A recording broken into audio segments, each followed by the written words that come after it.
பிரியமானவர்களே, இயேசுவின் நாமத்தில் உங்களை நான் வாழ்த்துகிறேன். இந்த நாள் உங்களுக்கு ஒரு அற்புதத்தின் நாள். ஆண்டவர் இயேசு உங்களுடைய பயத்தை மாற்றி ஆசீர்வதிக்கிற நாள். சொந்து போகாதங்க. ஆண்டவரிடத்திலிருந்து ஒரு அற்புதத்தை எதிர்பாருங்க. இந்த இடம் பார்க்குறீங்களா, அழகா இருக்குல்ல? பின்னால் ஒரு பெரிய ஃபால்ஸ், பெரிய நீர்வீழ்ச்சி. இது ஆல்ப்ஸ் மலையினுடைய ஒரு பகுதி. இந்த மலை உச்சியில எப்பொழுதுமே ஸ்னோ இருந்துகிட்டே இருக்கு, பனி, உறைந்த பனி. அது உருகித்தான் இந்த தண்ணீர் வந்து கொண்டே இருக்கிறது. இங்க ஒரு ஆறு ஓடிக்கொண்டே இருக்கிறது. இது ஒரு பெரிய செழிப்பான இடமாய் இருக்கிறதே பார்க்க முடிகிறது.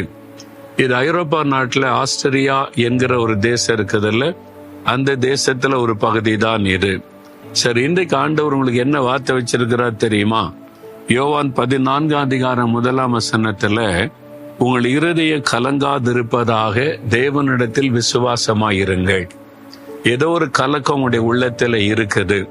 உங்களுடைய குடும்ப பிரச்சனை குறித்த கலக்கம், உங்களுடைய தேவைகளை குறித்த கலக்கம், உங்களுடைய வியாதியை குறித்த ஒரு கலக்கம், உங்களுடைய பிள்ளைகள் காரியமாக ஒரு கலக்கம், அல்லது உங்களுடைய ஊழியத்தை குறித்த ஒரு கலக்கம், உங்களுடைய பிசினஸை குறித்த ஒரு கலக்கம், சூழ்நிலையில் உண்டாயிருக்கிற பயப்படுத்துகிற காரியங்கள் உங்களுடைய உள்ளக்குள்ள கலக்கத்தை கொண்டு வந்திருக்கலாம். இயேசு உங்களை பார்த்து சொல்றாரு, என் பிள்ளைகளே, உங்கள் இருதயம் கலங்காதிருப்பதாக. கலங்காதிருங்க. ஒண்ணு செய்யுங்க, விசுவாசமா இருங்க. என்னிடத்துல விசுவாசமா இருங்கன்னு ஆண்டவர் சொல்றார்.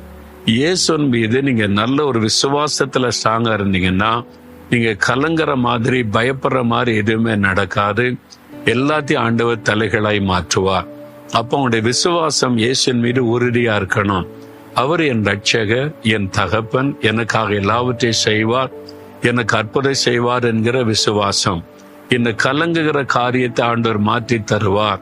துக்கத்தை சந்தோஷமாய் மாற்றுவார். பயப்படுகிற சூழ்நிலைகள் மாறும் என்ற விசுவாசம். விசுவாசிக்கிறீங்களா? இன்றைக்கு அற்புதம் நடக்குன்னு விசுவாசிக்கிறீங்களா? இன்றைக்கு விசுவாசித்தீங்கன்னா இன்றைக்கே மாற்றத்தை பார்ப்பீங்க. அததான் இயேசு சொல்றார், உங்களுடைய இருதயம் கலங்காதிருப்பதாக தேவனிடத்தில் விசுவாசமாயிருங்கள். வாய் திறந்து சொல்லணும், நான் விசுவாசிக்கிறேன் ஆண்டவரே. இயேசுவே, உம்முடைய வல்லமை விசுவாசிக்கிறேன், உம்முடைய அன்பை விசுவாசிக்கிறேன், நீர் எனக்காக யாவற்றை செய்வீர் என்பதை விசுவாசிக்கிறேன் சொல்லுங்க. இந்த கலக்கம் டக்குனு மாறிடும்.